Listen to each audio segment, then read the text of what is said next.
তো ভাই দেখেন এত কিছুর পরেও যদি আসলে সব কিছু মেনে বাংলাদেশ বিশ্বকাপেও যায়, ধরলাম যে শ্রীলঙ্কাতেই খেলা হবে, বাংলাদেশ বিশ্বকাপে খেলতে গেল। এখন চিন্তা করেন যে বিশ্বকাপে খেলতে যাওয়ার পর বাংলাদেশের অবস্থাটা আসলে কি হতে পারে। বাংলাদেশের এমন কোন একটা সিঙ্গেল ব্যাটসম্যান যে ফর্মে আছে আপনি কি দেখাতে পারবেন? এই বিপিএল তো কেউ ভালো খেলতেছে না। শুধু আমি জাস্ট অ্যাপার্ট করতেছি পারভেজ হোসেন ইমন, সে শুরুর দিকে কয়েকটা ম্যাচ আসলে ভালো খেলছে, এখন সামনে কি করবে তা জানা নাই।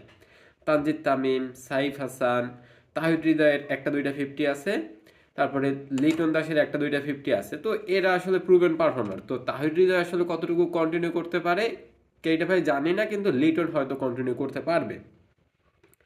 তো বাকি অন্যান্য যে ব্যাটসম্যান আছে এরা আসলে কেউ ফর্মে নাই। তো যেহেতু কেউ ফর্মে নাই, এখন টি-20 বিশ্বকাপে এত ঝামেলার পরে যদি এত ইস্যু করে বাংলাদেশ আসলে টি-20 বিশ্বকাপ খেলে, তারপরে যদি হতশ্রী পারফরমেন্সটা দেখায়, তারপর আমাদের মানিজ্জরটা ভাই আসলে কই থাকবে? এর থেকে ভাই টি-20 বিশ্বকাপ খেলতে না যাওয়াই ভালো। আইসিসি বরং বলুক যে আমরা তোমাদের সিদ্ধান্ত মানবো না, তোমরা ক্রিকেট খেলতে আসো না, অন্তত এই দিক থেকে সম্মানটা থাকবে।